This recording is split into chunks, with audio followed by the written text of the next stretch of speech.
Bon, on va commencer l'Assemblée générale.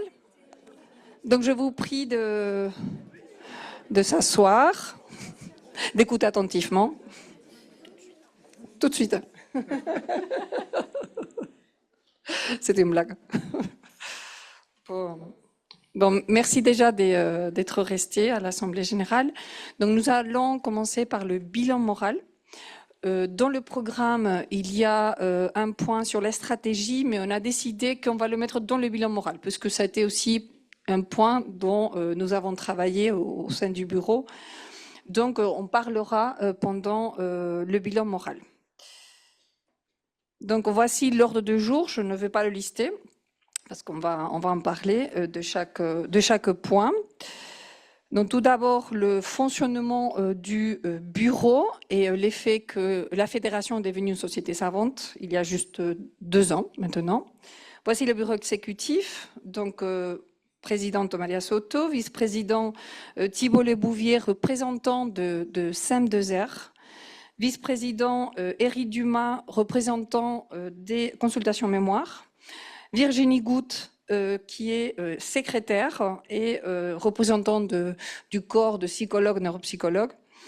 Laetitia Breuil, qui représente les attachés recherche clinique et qui est notre trésorière. Jean-Michel Doré, psychiatre et donc représentant des psychiatres. Valérie Cherniac, donc vous l'avez compris tout à l'heure, orthophoniste et représentant du corps de cette profession. Lisette Volpe-Gillot, qui est neurologue et gériatre, mais qui représente les gériatres au sein du bureau. Et enfin, David Valland, qui représente les neurologues. On a aussi des assesseurs du bureau, Julien Dumurguier, Isabelle Rouche, Vincent Bultenger et bien sûr Cédric Neveu, notre webmaster. Fonctionnement du bureau, on se réunit tous les 15 jours en distanciel, en Zoom. On travaille avec un ordre de jour prédéfini en amont de la réunion d'1 heure, pas plus, parfois 15 minutes plus, mais on essaie vraiment de respecter ce temps, avec une rédaction de compte rendu par la secrétaire. Et bien sûr, tous les membres du bureau exécutif sont conviés avec Cédric Neveu.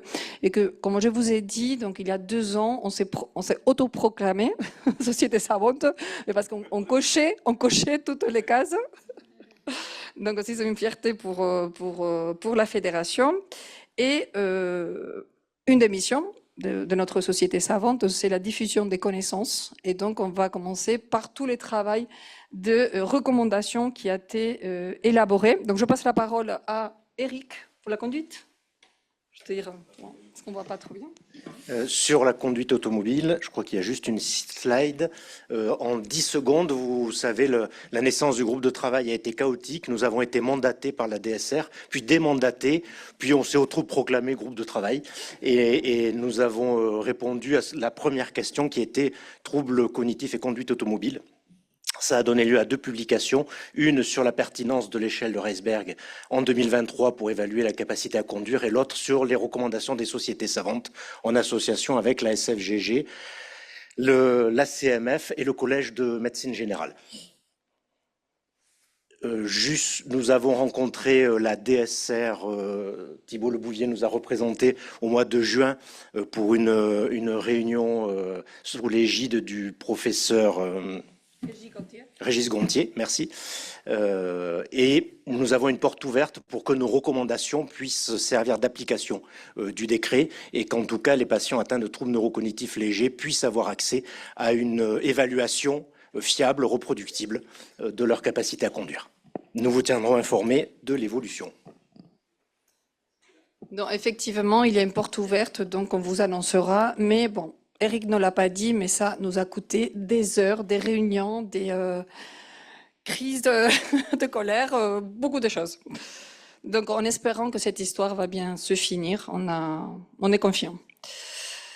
Donc, les recommandations sur les symptômes psychocomportementaux, il y a une seule slide puisque c'est la fin, hein, d'après 4 ans d'aventure. Un grand remerciement aux 150 personnes qui ont participé aux référents de groupe de travail. Bravo à tous, parce qu'enfin, ça a été publié le 21 septembre, le jour de la journée Alzheimer mondiale. Et je vous rappelle que c'est en PDF digital, que voilà, vous pouvez le diffuser à tout le monde. Bravo à tous, oui. Ah non, c'est encore moi, pardon. Troisième groupe de recommandations. Donc, c'est les recommandations sur l'utilisation de lecanemab, comme on nous a présenté ce matin Stéphanie Bombois. Je mets ici l'article, parce que je salue vraiment le gros travail qui a fait ce groupe de travail. Et un peu la déception, mais je crois que c'est pas une histoire finalisée. Je m'adresse aux membres du groupe de travail. Cet article a été finalisé, a été soumis dans le contexte du refus de la EMEA. Donc, on l'a pas publié, mais j'espère qu'un jour on pourra, parce que je peux vous dire que on vit pas du tout les recommandations américaines de Cummins, hein, des Américains. Donc, beaucoup plus de qualité, beaucoup plus en profondeur. Et vraiment, je salue le travail de ce groupe. Et je passe la parole à David. Donc, dans le cadre des missions également de recommandation, il y a eu un groupe de travail constitué pour le diagnostic précoce, piloté par Julien Dumurgier et moi-même. Très rapidement, donc le groupe a été mis en place depuis fin 2022 et a travaillé surtout en courant 2023 et 2024 avec une méthodologie équivalente à ce que fait la Haute Autorité de Santé lorsqu'elle définit des recommandations. On avait donc des rédacteurs, donc je vous mets la liste ici, mais je pense qu'il est important quand même de le lister. Donc Bénédicte Desfontaines, Karim Galouche, Béatrice Garcin, Antoine Garnier-Crussard, Julien Lagarde, Jean-Marc Poli, au passage que je précise, médecin généraliste, Adeline Rollin-Siller, Isabelle Oncle-Royer, Marie Sarrazin et Marc Verny. Donc l'objectif a été d'avoir des disciplines différentes parmi les rédacteurs et des modes d'exercice différents, puisque j'aurais pu signaler aussi au passage, par exemple, Bénédicte Desfontaines est neurologue libéral, voilà, afin d'avoir une représentativité la plus large possible de l'activité. Et à l'issue d'un temps d'échange, nous avons listé et fait émerger des questions qui ont été ensuite regroupées, retravaillées. Puis ces rédacteurs ont rédigé les réponses à ces questions. Il y en a actuellement 23 qui ont toutes été rédigées, qui ont été harmonisées dans la méthodologie de réponse. Il y a encore un peu de travail de finalisation sur l'harmonisation. Et puis les relectures par un groupe indépendant est en cours, en train de se finaliser. Voilà. Donc on approche progressivement de la fin. Je vous ai listé les questions, évidemment pas les lire, mais vous pouvez en attraper une ou deux au passage en jetant un coup d'œil. C'est à ce type de questions qu'on répond dans le cadre du diagnostic précoce. Ah oui, c'est moi. Donc, par rapport à la stratégie nationale MND, donc je vous rappelle quand le 5 septembre 2023 a été lancé officiellement le groupe, le groupe de la concertation pour la future stratégie nationale MND. Donc, j'ai eu la chance de travailler avec Florence Pasquier parce que 3 personnalités qualifiées ont été désignées. Donc, Florence, donc Tienne Hirsch pour le volet recherche et moi. La nouveauté, c'est que c'était stratégie regroupée pour la première fois les 3 ministères. Bon, à l'époque, donc autonomie famille, recherche et santé et prévention, et aussi avec 3 DAC, avec 3 directions d'action centrale. Donc la DGS, la Direction générale de la cohésion sociale et la Direction générale de la recherche et l'innovation. Donc il y a eu cette phase de concertation avec beaucoup du membre du bureau, beaucoup d'entre vous, qui est membre de la Fédération Centre Mémoire, de la CFGG, de la 3 PA ont participé à tous ces ateliers, beaucoup des heures de travail, de discussion, pour produire un document avec des mesures, 30 mesures au total, à la fin de décembre. Comme nouveauté, donc, il y avait le volet recherche et le volet médico-social à côté du sanitaire, aussi comme nouveauté. Donc, ce qui se passe que en janvier, donc ça commence tous ces changements gouvernementaux, silence, et depuis silence. Avec quelques échos, oui, on a la volonté de reprendre. Ce matin, à 8 heures, donc j'ai eu celui qui était responsable et qui est toujours responsable à la DGCS, parce que c'est la DGCS qui pilotait la stratégie, et qui m'a dit effectivement, Madame Soto, tous ces mois-ci, tout a été arrêté, tout est en stand-by, pas que la stratégie maladie neurodégénérative, mais on a la volonté de reprendre, puisque à la phase qu'on s'était arrêté, c'était l'arbitrage. À un moment en janvier, les cabinets les ministres et les ministères avaient été sollicités pour faire une réunion interministérielle et pouvoir arbitrer sur le document de la stratégie, donc qu'est-ce qu'on finance, qu'est-ce qu'on ne finance pas. Et c'est là où ça s'est arrêté, et c'est la volonté, le souhait de reprendre ce travail. Il m'a dit, avant Noël. Bon. On a aussi une autre porte. Une des choses que j'ai appris dans cette mandat, c'est qu'il faut attendre et qu'il ne faut rien espérer, parce que. Mais bon, on verra. Par contre, parmi le volet recherche de la stratégie, donc avec Étienne Hirsch, Florence Pasquier, bon, mais tous les groupes qui aussi, David, tu étais, et Thibault, aussi, tu étais dans le groupe de recherche? C'était David, pardon. Donc, une des conclusions dans cet document de stratégie pour les volets recherche, c'était on va être ambitieux, on va demander un PEPR. PEPR, il faut que je regarde toujours sur ces programmes, je vais arriver, d'équipement, programme d'équipement et de recherche prioritaire. Donc, on s'était donné contre tout espoir, hein, mais quand je vous dis tout espoir, c'était tout espoir. La DRGI avait dit non, c'est impossible, la MND, c'est pas une priorité, bon, vous pouvez y aller, bon, on y va. Entre-temps, en printemps, ça a été créé l'agence de programme pour la recherche en santé, où l'INSERM est missionné pour le piloter, cette agence. Et donc, il y a eu comme un appel à projet des 13 thématiques qui pouvaient soumettre un projet PEPR. Parmi ces 13 thématiques, on était nous, les maladies neurodégénératives, dans un temps record. Mais heureusement qu'on avait déjà préparé des choses en amont hein, grâce à la stratégie. Donc, en temps record, en juin, tout le monde a soumis. Donc, notre PEPR MND a été soumis.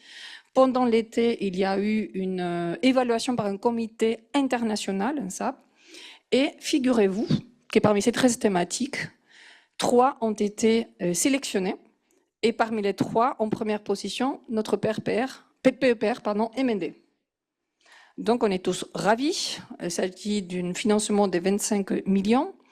Mais la mauvaise nouvelle, c'est comme d'habitude, vite, il faut faire, il faut écrire. Et on était au courant en septembre qu'effectivement, il fallait se mobiliser sur ce PEPR qui est composé, le projet, des 5 work packages. Premier work package, c'est cohorte, inventaire de cohorte pour, comme objectif, faire comme une cohorte inter-MND. Ne me demandez pas des détails parce que c'est dans le flou, donc il faut... Donc, j'ai la chance de piloter avec 2 collègues de la CEP et du Parkinson. Work package 2, c'est David. Sur le Work Package 2, c'est l'axe biomarqueur. Donc, en récupérant les données issues des cohortes, parce qu'en fait, tu dis cohorte, mais c'est presque base de données, puisque c'est des choses qui sont déjà colligées et pas nécessairement des cohortes à suivre. Donc, en récupérant les données, d'extraire des biomarqueurs d'intérêt avec des approches classiques. Et puis, avec éventuellement des approches innovantes, et ça c'est le Work Package 3, bioinformatique où ils vont. Tu voulais peut-être le dire parce que je suis parti. Work Package 3, donc axe bioinformatique, données de masse en santé, dans lequel ils s'appuieront évidemment sur les stratégies d'IA, c'est à la mode, mais pas seulement, avec potentiellement des stratégies très intéressantes. Tout ça pour in fine, avoir des validations de biomarqueurs du Work Package 2, des nouveaux biomarqueurs ou des nouvelles combinaisons intéressantes dans le Work Package 3, à faire valider dans le Work Package 4, qui sont les modèles. Donc modèles expérimentaux, alors ça c'est très large, hein, depuis modèles cellulaires jusqu'à des modèles animaux, chez le primate, etc. Donc la possibilité de s'appuyer sur l'expertise en France de certaines équipes dans les modèles. Et pour à la fin faire des liens et structurer tout ça, le Work Package 5, c'est toi. Le Work Package 5, c'est pas moi. C'est moi et le professeur Vassilios Meissner. On est on a l'honneur de coordonner ce Work Package qui sera dédié à la communication entre sociétés, médecins, cliniciens, chercheurs et la promotion d'une nouvelle génération de cliniciens-chercheurs, d'investigateurs. En associant les associations de patients de très près à l'élaboration de ce PEPR. Voilà. Vas-y. Oui, juste pour rajouter que le Work Package 2, je ne suis pas tout seul à être co-leader, c'est un gros Work Package. Donc je suis allé m'aider des compétences de Sylvain Lehmann et puis de Jean-François Mangin en imagerie, parce que bon, il y a vraiment des modalités extrêmement différentes et c'est très difficile de les maîtriser toutes. Et donc, nous avons la mission d'écrire le gros projet pour le 15 octobre. On ne sait pas comment on va faire, mais il faut le faire. Et donc, nous avions envoyé un email à tous les coordonnateurs des SM2R pour diffuser, parmi leur équipe aussi, parce que l'idée, et c'est l'idée de... j'ai pas dit les deux coordonnateurs du PEPR, c'est Luc Buet, d'ici, de Lille, et Elena Moreau, qui est PUPH en neurologie à Lyon. Grenoble, effectivement, Grenoble. Donc, c'est deux les coordonnateurs de ce PEPR. Et donc, ils veulent, hein, il y a le souhait qu'il soit vraiment inclusif, que tout le monde soit courant, que tout le monde puisse collaborer pour ceux qui le veulent et qui le peuvent. Et donc, dans cet email, on proposait avec David et Thibaut qu'il y a deux façons. Donc, une, déjà, si vous avez des bases de données, des cohortes prodromo, présymptomatiques, donc de la partager, je vais envoyer un Excel. Et deux, aussi, indépendamment des bases de données, c'est pour ceux qui étaient intéressés, peut-être membres par CM2R, hein, de pouvoir participer à un des 5 Work Packages. Et s'il y avait, bon, j'ai déjà reçu aussi, David, des réponses, donc nous, on va les ajouter aux différents participants des Work Packages, parce que normalement, il y aurait des réunions, des discussions, etc., même si le temps est très court. Voilà, ça c'est pour le PEPR.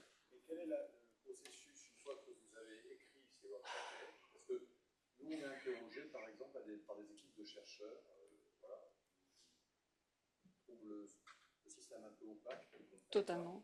Et donc, quelle va être du coup, les étapes suivantes? Est-ce que vous allez diffuser? Est-ce qu'il va y avoir des appels à projets? Oui, il va y avoir des appels à projets. Après, on raconte ce qu'on sait, hein, parce que ça a été tellement vite. Ce qu'on sait que des 25 millions, il va y avoir 4 millions par Work Package, si je fais bien l'addition, et 10 millions, 25 millions total, et 10 millions, ça va être pour les appels à projets. Pour tout le monde. Tout le monde peut... Mais après, je te dis, Mathieu, il faut écrire une feuille de route. Je ne sais pas si tu peux m'aider parce que moi, j'ai... Non, j'ai pas beaucoup d'éléments en plus. C'est ce qu'il faut juste comprendre, c'est qu'en fait, ça a l'air d'être un peu opaque. Non, et ben justement voilà, on aimerait nous justement que ça ne le soit pas. C'est pour ça qu'on communique un maximum. Mais en fait, la communication, elle vient de nous, puisqu'on n'a pas de directive précise. Pour donner un exemple, on a appris lundi la langue dans laquelle on allait devoir remplir le document, parce que nous on a commencé à le remplir en anglais, ah ben non c'est en français, donc bon c'est pas très grave, mais ça fait sourire, mais voilà c'est à ce niveau-là, donc on savait même pas comment il fallait le rédiger, et il y aura, parce que comme c'est un peu EPR, il y a un plan d'équipement, donc il y a des équipements qui seront ciblés, alors par équipement c'est au sens large, hein, c'est pas forcément des machines, mais voilà, et puis il y a une partie en appel à projet auquel il sera possible de répondre en lien avec les Work Packages. De toute façon, notre volonté de David, Thibault, moi et pour ceux qui participeront, c'est vraiment de diffuser, dès qu'on est en communication par email, voilà, on essaye vraiment de communiquer là-dessus. Je dois ajouter Ah oui, vas-y. Que c'est une excellente nouvelle pour notre discipline au sens large. C'est même une magnifique nouvelle. Cette promotion de la recherche est complètement inattendue dans un contexte de disette. Et que personne, y compris Luc Buet, qui coordonne, n'a fixé le calendrier. Le calendrier a été imposé d'en haut.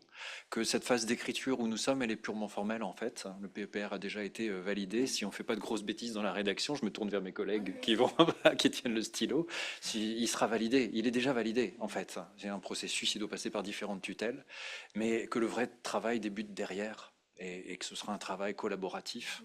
C'est comme ça que s'entend le projet. Merci Thibault. Bon, je passe la parole à Bénin. C'est Eric.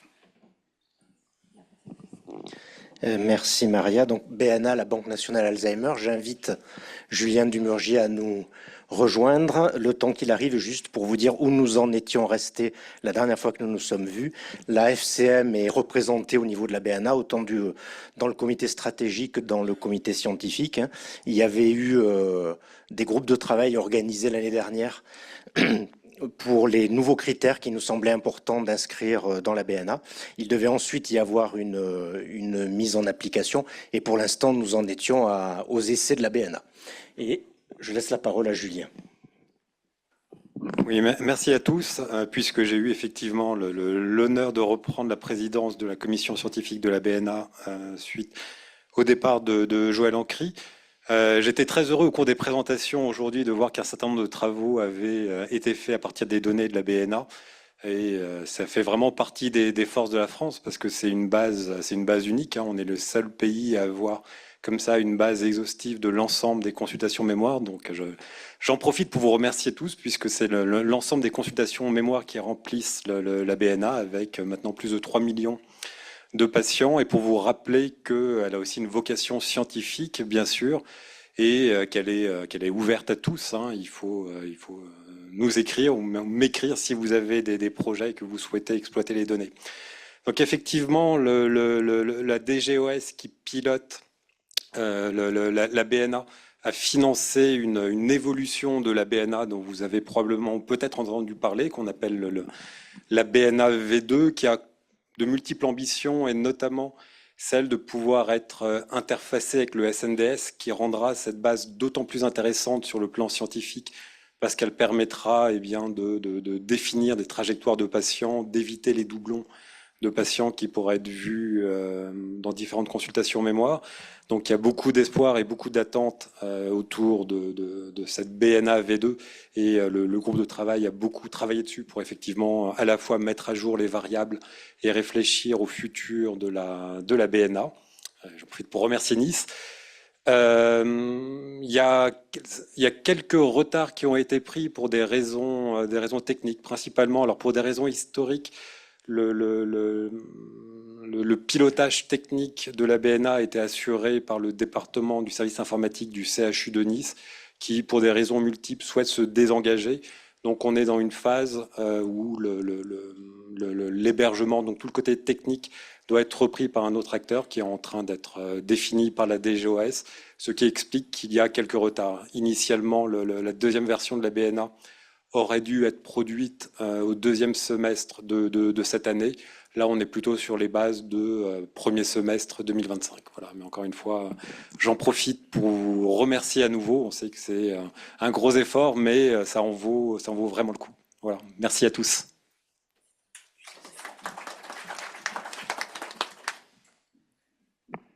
Alors, des recommandations, ben, ça va assez loin puisqu'il y a les recommandations sur les UCC. D'ailleurs, on aurait pu faire le lien avec la BNA parce qu'il y a un projet depuis des années de BNA UCC. Et du coup, il y a eu la mise en place d'un groupe de travail sous l'égide de la DGOS avec la SFGG, la FAMCO, France Alzheimer, la DGCS, l'ARS Bretagne, qui a débuté donc en mai 2023 dans l'idée d'établir un cahier spécifique pour les UCC, un cahier des charges. Et on a été 4 médecins donc dans ce groupe de travail sur l'ensemble de la France, dont 2 issus du bureau et de la SFGG. Donc en fait, on était voilà tous les 4. Il y a eu donc depuis mai 2023 jusqu'à fin de l'année 2023, on va dire novembre, beaucoup de réunions, de discussions. On a beaucoup aussi discuté entre nous en dehors des réunions pour avoir une voie commune. Et donc ça devait aboutir à un cahier et à une nouvelle labellisation, enfin pour les nouvelles unités, une mise en conformité pour les anciennes. Il devait y avoir un décret, enfin il devait y avoir un arbitrage en premier, puis un décret en janvier 2024, sauf qu'on est sans nouvelles depuis parce que Madame Machu a changé de poste pour ne pas la nommer, et du coup là voilà, on n'a pas de nouvelles. Donc on va essayer de les relancer, mais voilà, on a quand même pas mal travaillé et je pense que ce travail sera repris avec l'idée vraiment que ça soit une base pour structurer toute une filière psychocomportementale, donc bien plus large que l'UCC elle-même, pour reconnaître l'expertise de deuxième voire troisième niveau en fait, de ces unités au niveau psychocomportemental. Et donc pour les adosser au SMR, mais avec quelque chose de vraiment spécifique. Donc voilà, donc là je ne peux pas en dire plus. Et voilà, donc différent en fait du SMR gériatrique. Je passe la parole pour le réseau orthophonique.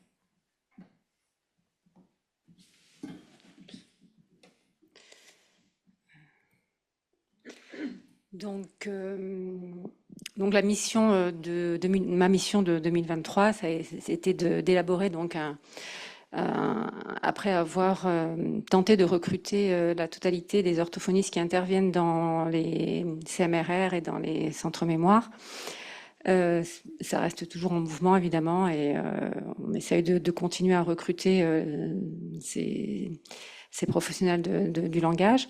Donc sur l'année 2022-2023, on a élaboré un questionnaire pour les orthophonistes qui intervenaient, pour essayer en fait d'avoir quelque chose de plus collégial dans les pratiques. Tenter d'harmoniser à la fois les pratiques, à la fois les bilans, et aussi pour essayer d'avoir un peu plus d'influence auprès des autorités sanitaires.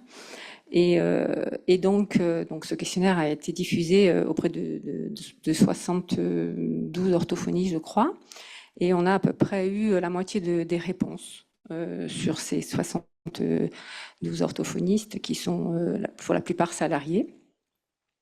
Donc là, comme vous pouvez voir, c'est encore le reflet de ce qui se passe dans les CMRR et dans les centres mémoire, c'est-à-dire que on manque d'orthophonistes encore de toute évidence. Et donc les résultats, en fait, on se rend compte quand même que la totalité, quasi-totalité des orthophonistes utilisent des outils qui sont standardisés, qui sont validés auprès de la communauté scientifique. Elles ont toutes ces compétences, tous, désolé, tous ces compétences pour poser un diagnostic de sous-type d'APP. Hein. Donc, elles posent le diagnostic systématiquement en consultation mémoire. Il recueille les domaines d'expertise des patients dans les anamnèses pour pouvoir justement envisager une meilleure prise en soin. Il donne des conseils systématiquement aux aidants pour la quasi-totalité pendant les consultations, des conseils aux aidants et aux accompagnateurs pour mieux appréhender les troubles de la communication et du langage. Donc, avec un entretien qui permet d'aider les familles à mieux communiquer et à mieux appréhender les troubles du langage et à avoir moins de stress par rapport à un trouble du langage et d'essayer de donner des conseils dans ce sens. Les prises en soins sont également proposées en fin de bilan avec personnalisées par rapport à la donnée de l'EBP, hein, donc des protocoles qui sont validés également, donc des propositions en fin de bilan, et puis il donne ce suivi vers des orientations, vers des orthophonistes de ville qui prennent en charge ces patients. Et évidemment, la prochaine mission du réseau, ça va être de diffuser auprès de ces orthophonistes dans les CMRR et dans les centres mémoire, de tenter de proposer un dépistage systématique des troubles de l'audition. Nous sommes en partenariat avec le docteur Catherine Takeda, qui est un médecin en santé et qui nous a proposé de participer à ce travail. Et donc, l'idée, ça serait de diffuser ce test, le test de dépistage qui est dans le programme NICOP, qui est le test de Weisper, qui est un test de chuchotement dans le dos du patient et qui permettrait déjà de pouvoir préparer les patients à une consultation ORL beaucoup plus détaillée et permettre ensuite de s'orienter vers une rééducation auditivo-cognitive, puisqu'en fait, on sait maintenant de sources sûres que les troubles de l'audition aggravent considérablement les troubles de la cognition. Voilà.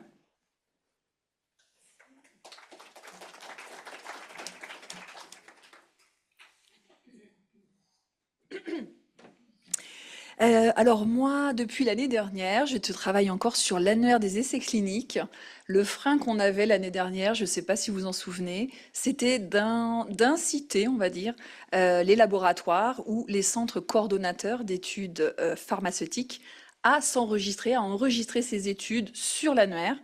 Et c'est chose faite parce qu'on s'est associé avec le réseau Alzheimer France, donc avec Pierre-Jean, qui a pris son bâton de pèlerin et qui a réussi à faire quasiment enregistrer la quasi-totalité des études qui sont en cours en ce moment.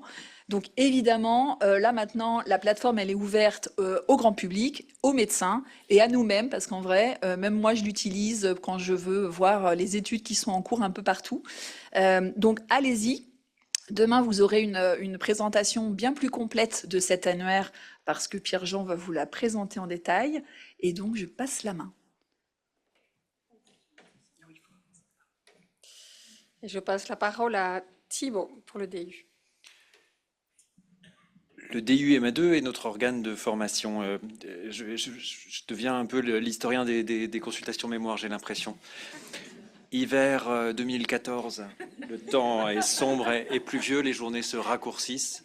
Dans l'intimité de leur bureau au CHU de Lille, Thibault Lebouvier et Florence Pasquier posent sur un diaporama l'idée d'un diplôme interuniversitaire dont chaque responsable de CMRR serait des responsables universitaires, qui permettrait à tout un chacun de devenir un honnête homme ou une honnête femme de consultation mémoire.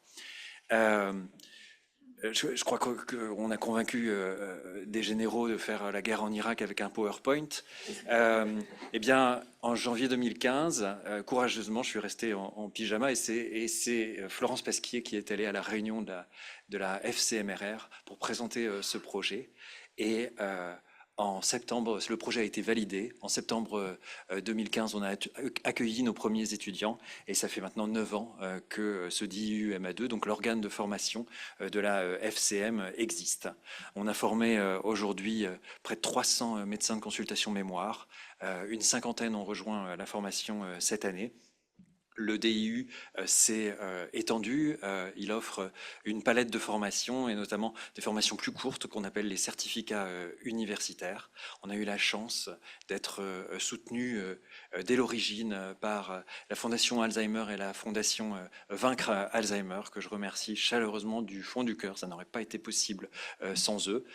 Aujourd'hui, nous avons un nouveau comité de pilotage qui est que je vous présente, que vous voyez défiler sous vos yeux ravis, qui est composé de différents représentants de nos différentes disciplines. Et c'est un grand plaisir, un grand honneur pour moi d'être le coordonnateur de cette grande machine. Un point sur le recensement. Le recensement des centres et consultations mémoire continue son bonhomme de chemin. C'était une idée vraiment du début du mandat de ce bureau, d'essayer de faire un vaste recensement de tous les centres mémoire de notre territoire. On a repris le sujet du recensement à l'occasion de ce changement de bureau. Grâce à l'énergie et au talent de notre webmaster chargé de communication, grand organisateur, Monsieur Cédric Neveu. Et aujourd'hui, sur la carte qui est présente sur le site web, vous verrez bientôt, parce que beaucoup de consultations mémoire ne sont pas encore enregistrées, plus de 350 centres mémoire qui forment ce réseau extraordinaire qu'on célèbre aujourd'hui et qui a été mis en place par les générations successives de praticiens de centres mémoire. Ce site internet sur lequel vous pouvez consulter la cartographie est aussi un outil de communication très important de notre fédération. Il reçoit 36 000 visiteurs par an, 138 000 pages vues par an. Je ne sais pas très bien quoi faire de ces chiffres, mais je trouve que ça en impose. Il y a plus de 1000 membres sur ce site, 1000 adhérents qui bénéficient de nos contenus exclusifs. Et le nombre de visiteurs ne cesse d'augmenter au fil du temps. La cartographie des centres mémoire reste la page la plus visitée. L'espace adhérent, si vous ne le connaissez pas, rendez-vous-y, contient beaucoup de ressources et de plus en plus de ressources, et je suis sûr que le prochain bureau continuera à le remplir.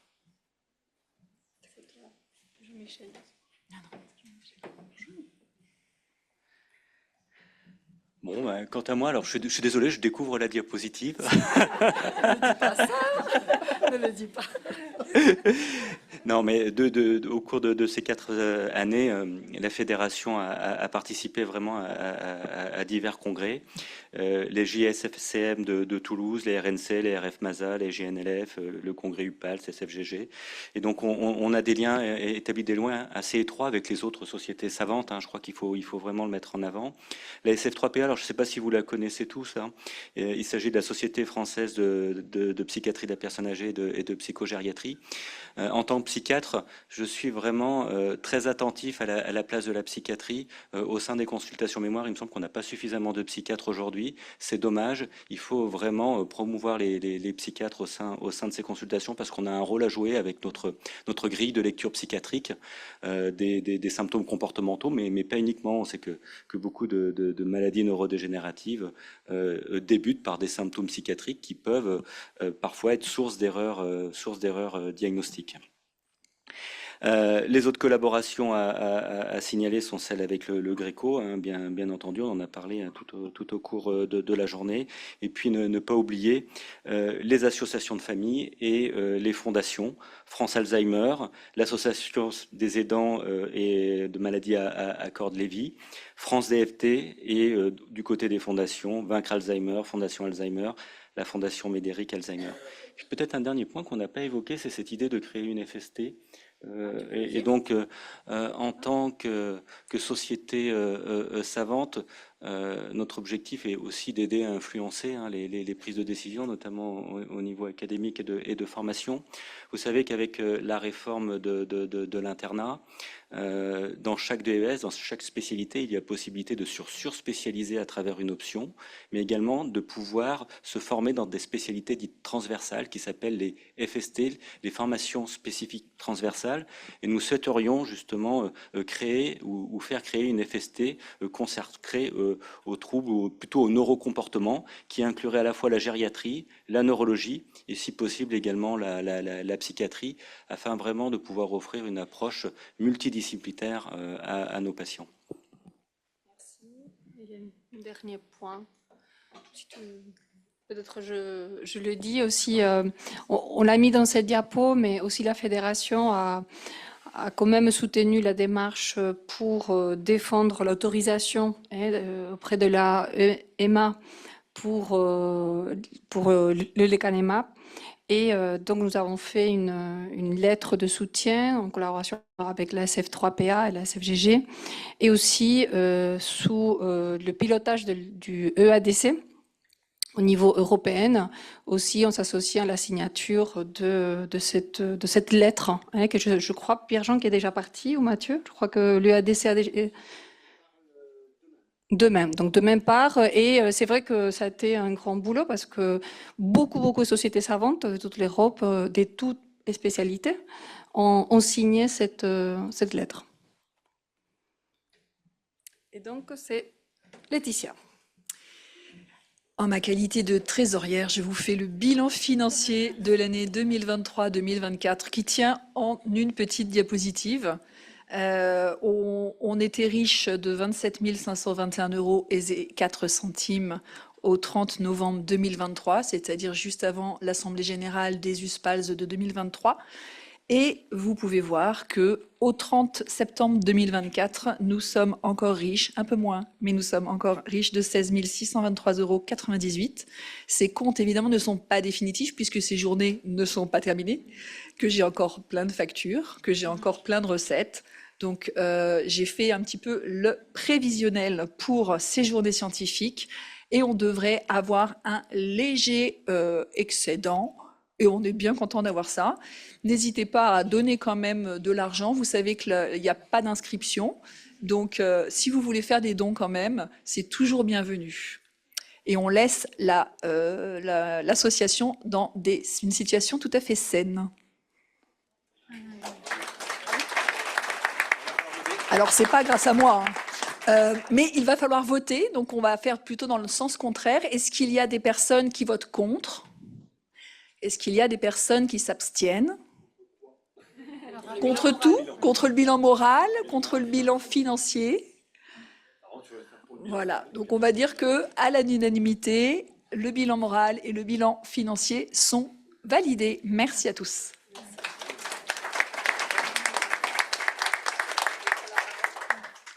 Bien, merci. Alors on va passer à un moment un petit peu particulier. Je pense que vous pouvez restez pas très loin, les amis.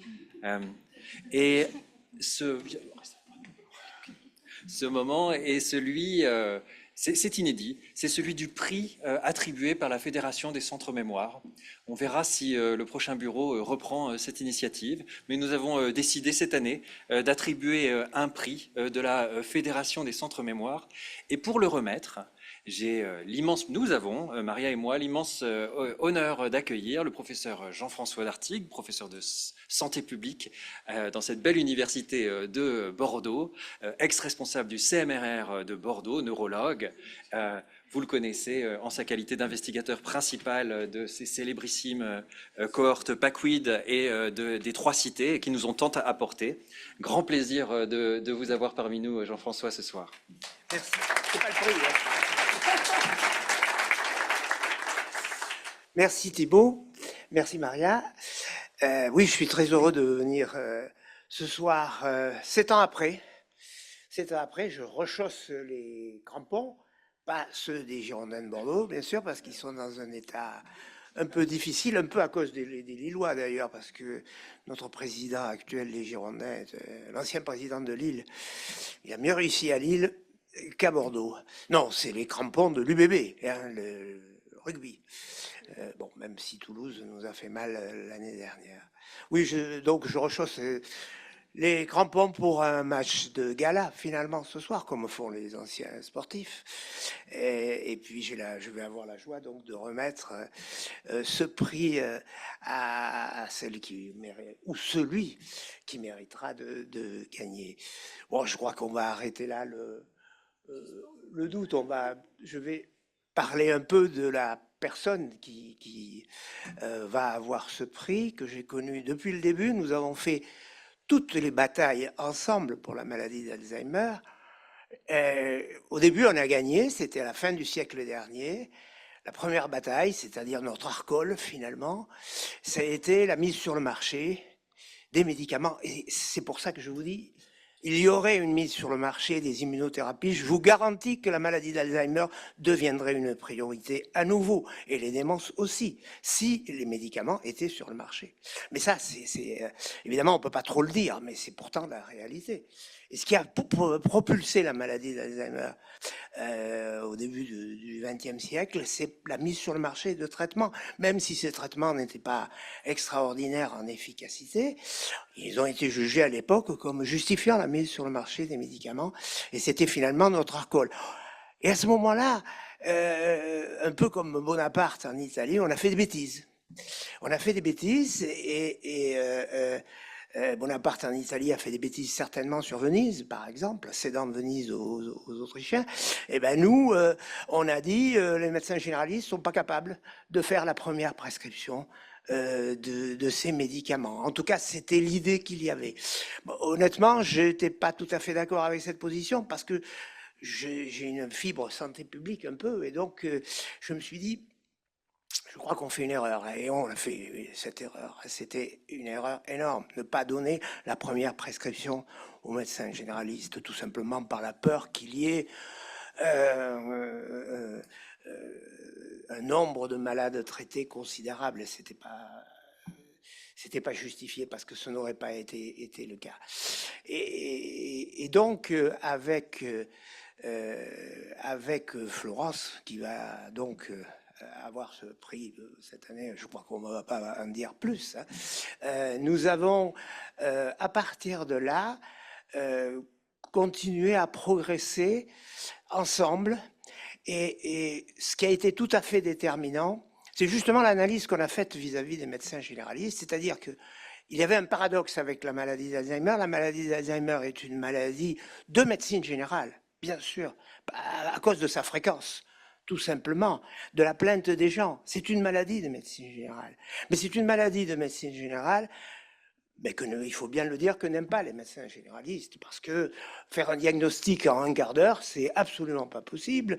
Faire plaisir aux malades et faire plaisir à leur famille, avoir une gratification de ce côté, avoir un échange avec eux, c'est extrêmement difficile pour une question de temps, et puis il manque d'efficacité de ce qu'on fait. Il faut bien le reconnaître.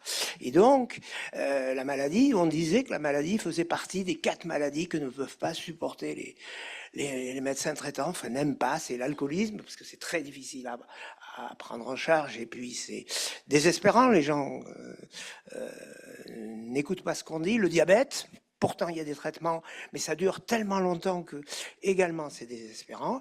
La maladie d'Alzheimer, parce qu'on n'a pas aucune gratification, les gens sont jamais contents, les familles sont jamais contentes, et puis de manière assez étonnante, la grossesse normale. Il paraît que les gens ne sont jamais contents non plus. Ça m'a étonné, mais c'était comme ça. Le suivi de grossesse normale, c'est sans intérêt, paraît-il. Paraît-il, hein, je n'ai jamais fait ça, à part avec mon épouse, évidemment. Donc, on avait bien conscience que la maladie d'Alzheimer était une maladie mais ils étaient mal diagnostiqués, mal pris en charge. Manifestement, il y avait des problèmes majeurs. Et donc, on a eu l'idée avec Florence et puis d'autres, bien sûr, de dire que ça ne pouvait pas continuer comme ça et qu'il fallait mailler le territoire avec les consultations mémoire. Et ça, on a fait ça donc au début de ce siècle. Consultations mémoire, mais il fallait aussi que ces consultations mémoire aient une certaine émulation régionale et donc créer finalement dans chaque région qui le souhaitait au départ, parce que c'était absolument pas obligatoire, créer des consultations mémoire et un centre qu'on a appelé CMRR, Centre de mémoire, de ressources et de recherche. Et ça a finalement marché, et ça a d'autant mieux marché qu'à l'époque, on ne fonctionnait pas comme maintenant. Le premier congrès qu'on a organisé, c'était le congrès Alzheimer 2001, l'Odyssée de la mémoire, Alzheimer 2001. On l'a organisé à Bordeaux et Bernard Kouchner est venu présenter le premier plan Alzheimer à Bordeaux et il est reparti avec 6 bouteilles de vin rouge caché parce qu'il avait peur, parce qu'il voulait montrer à personne. Donc, on avait fait un cadeau Alzheimer 2001 à Bordeaux, c'était obligatoire. Et il est reparti avec ça. Et finalement, ce congrès qui a été organisé après régulièrement s'est transformé en congrès de la fédération des CMRR, puis de la fédération des centres de mémoire. C'est ça l'historique qui s'est passé. Et comme ça, avec Florence, nous avons progressé jusqu'à notre Austerlitz. Vous savez ce que c'est notre Austerlitz? Eh bien, c'est le débat du deuxième tour entre Sarko et Ségolène. Donc Sarko parle à Ségolène et lui dit « Si je suis élu, ma priorité sera Alzheimer. » Il ne dit pas maladie d'Alzheimer, il dit Alzheimer. Oh, on écoute ça, mais c'est pas possible. Comment c'est possible? Eh bien, il a effectivement, en 2008, fait créer le plan Alzheimer. Alors ça, c'était vraiment notre Austerlitz. On n'a pas quand même complètement su transformer l'essai. C'est-à-dire que Joël Ménard, qui a été mis pour diriger ce plan, est même une personne remarquable dans l'organisation, mais il se méfiait de nous. Et surtout de ce qu'il appelait les mâles dominants, les vieux mâles dominants. C'est-à-dire, moi-même, je n'étais pas si vieux que ça à l'époque, enfin bon, bref, Jacques Touchon, Bruno Velas, etc. Et parmi les vieux mâles dominants, il y avait aussi des jeunes femmes qui étaient moins dominantes, semble-t-il, dont effectivement Florence, et puis Françoise Forret un peu aussi.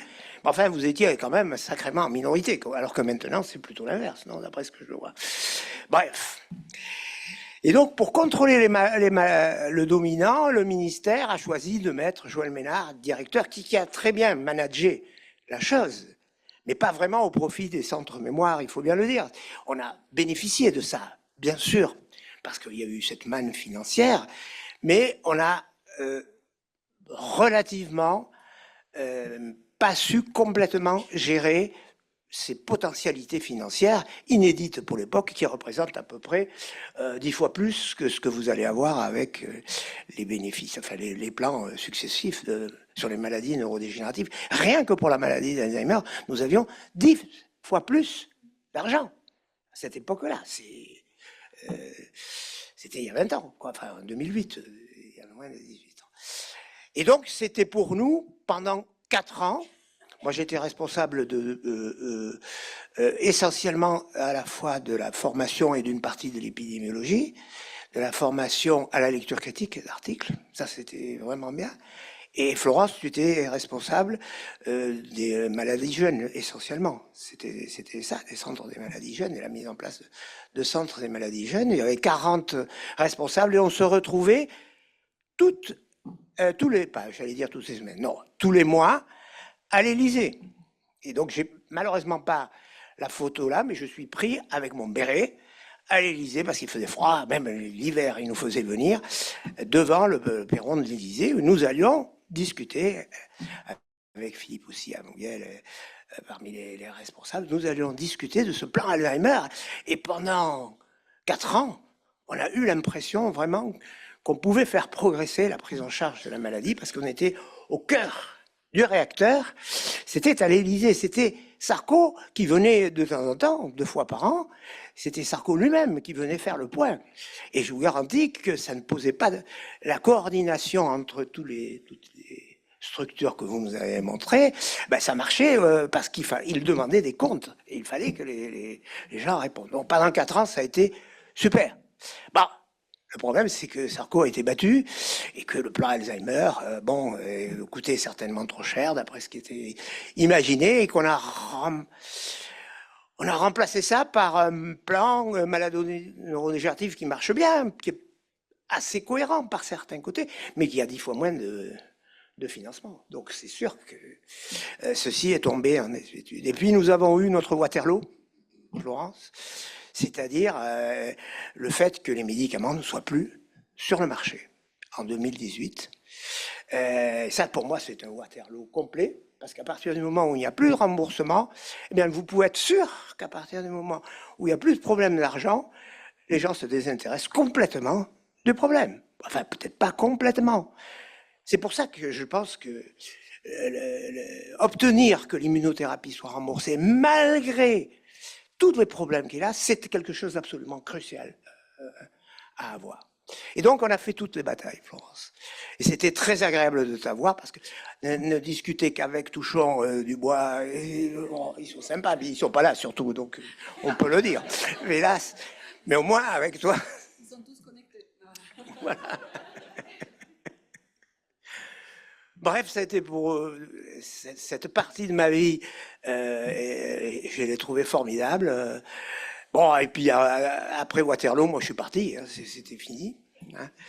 J'ai même pas dit le mot de Cambronne, je suis parti. Bon, même si je continue un peu à travailler encore à ça. Et finalement, j'applique ce que tu as pu développer et que tu as fait en particulier avec Méotis, c'est cette prise en charge globale des malades, des familles et de ce que les anglo-saxons appellent le friendly, c'est-à-dire considérer vraiment le malade comme un ami. J'ai la chance de piloter maintenant, de présider le conseil scientifique du village Alzheimer à Dax. J'espère que tu l'as visité. Je ne sais pas si tu l'as visité. Ah, tu l'as visité en construction. Ben, maintenant, ça marche et c'est absolument remarquable. On ne peut pas trop en parler. Je freine des cas de fer pour ne pas diffuser les résultats que nous avons avant d'avoir la publication scientifique. Parce que mais vraiment, on a vraiment envie de présenter ces résultats qui sont absolument formidables dans de multiples domaines de la prise en charge des maladies d'Alzheimer, et que ce soit du côté des malades, mais alors là où c'est extraordinaire, c'est pour les familles, et ce qui est encore plus extraordinaire, c'est les bénévoles qui viennent travailler là, qui jouent un rôle et qui conduisent finalement à apprendre à tout le monde à prendre en charge la maladie, à savoir comment on fait. Et même si on n'a pas de moyens, ben les bénévoles, ça coûte rien. Donc simplement, il faut arriver à les motiver. Mais ce que font les Landais est tout à fait formidable. Et moi, je ne fais que observer ça et assurer la relation avec les politiques de façon à leur dire, attendez un peu, attendez que nous ayons les résultats, surtout du groupe contrôle qui se fait dans 20 EHPAD pour avoir ces résultats-là qui finalement prouvent que ce que tu as fait en particulier avec Méotis est la bonne solution de la prise en charge, à condition que évidemment le financement soit voilà. Donc écoute, le moment est maintenant venu de remettre Absolument. Laetitia, est-ce que tu... J'espère que j'ai pas fait de bêtises. Florence, est-ce que vous voulez nous rejoindre?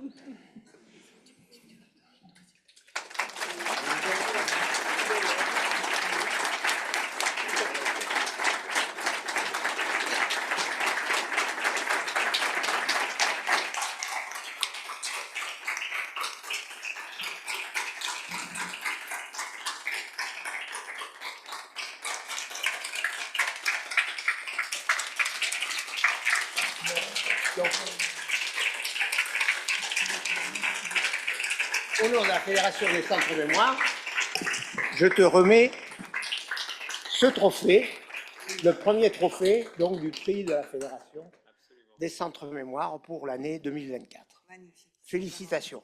Et c'est pas fini, on va te donner des fleurs, mais je te donne quelque chose de très important. qui est la dose pour 3 jours.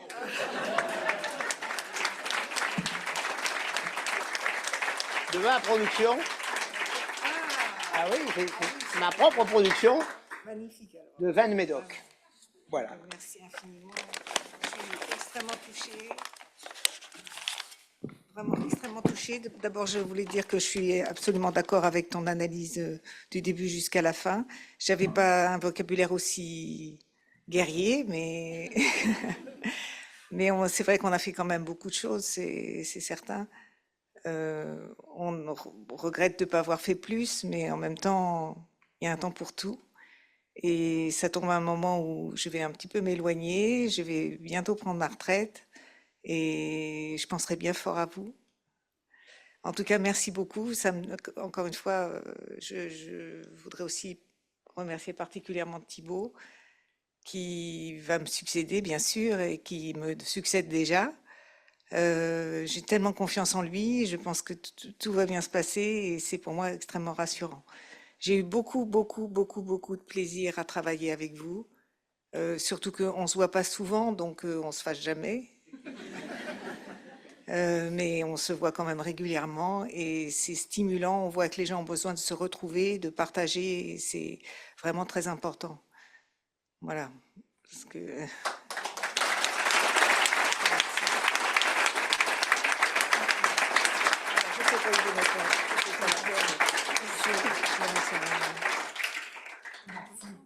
Oui.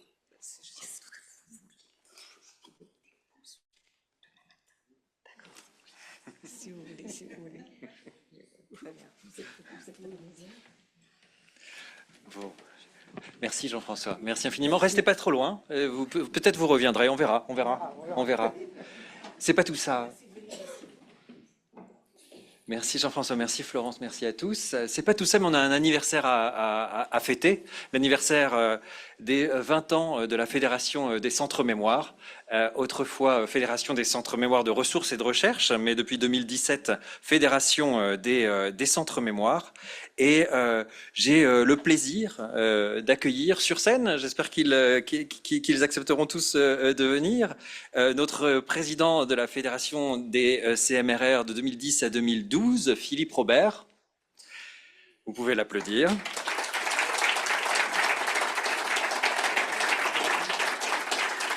Le président 2015 et 2017, Mathieu Secaldi.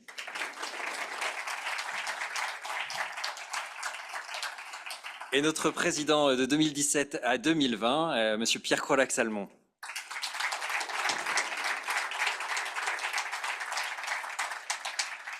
J'ai reçu plein de messages très amicaux de la part de Bruno Vellas, Jacques Touchon, Audrey Gabel et Bruno Dubois, qui ne peuvent pas être là, ce qui permet à Jean-François Dartic de leur casser du sucre sur le dos.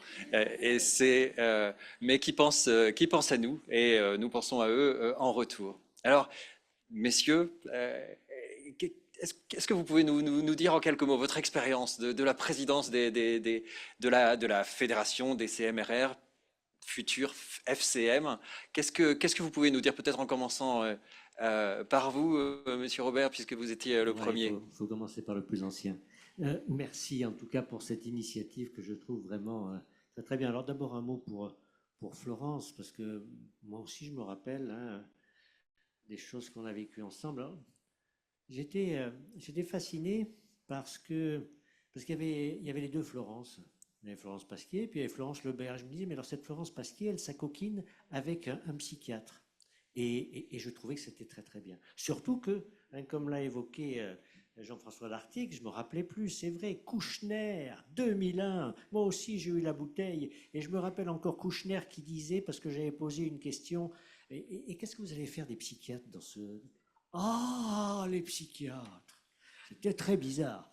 Et Florence, c'était le modèle d'une neurologue pure et dure, punie à son affaire, toujours prête à mettre en avant les patients et les familles, et qui acceptait les psychiatres. Donc j'étais vraiment ravi et fasciné. Alors on s'est croisés dans de nombreuses occasions et ça a toujours et c'est toujours un plaisir. et te dire, puisque tu as dit que tu vas t'engager vers de nouvelles choses, moi je suis émérite depuis 2 ans, c'est merveilleux. Alors, qu'est-ce que je me rappelle de cette période? Alors, je me rappelle que j'étais comme un hot dog, la saucisse entre deux morceaux de pain et 2 Bruno, un Bruno Vélas et un Bruno Dubois.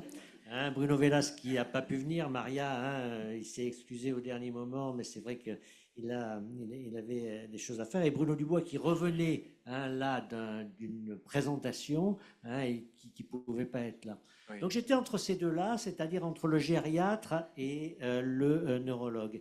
Et c'est vraiment parmi les challenges que je me rappelle de cette époque, c'était effectivement de travailler à 3 disciplines avec la psychiatrie.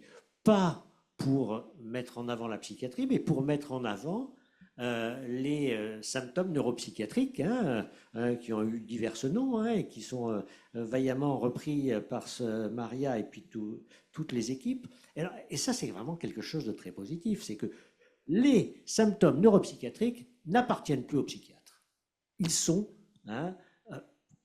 dans le fonctionnement, j'espère, de tous les CMRR et de tous les CM. Le collègue tout à l'heure psychiatre là, qui évoquait les choses disait oui, il en faut un peu plus de psychiatres. Tout à l'heure, je discutais aussi avec Marie qui a fondé le CMRR à Sainte-Anne et qui travaille dans les échanges avec les psychiatres. Et ça, c'est quand même quelque chose de très important. Donc ça, c'était le premier challenge. Le deuxième, c'est les plans Alzheimer. Tu as dit 2001, c'est création des CM et des CMRR. 2007, on les a mis un petit peu en avant, et 2008-2012, donc le plan Sarko était venu jusqu'à la Méditerranée pour l'inaugurer.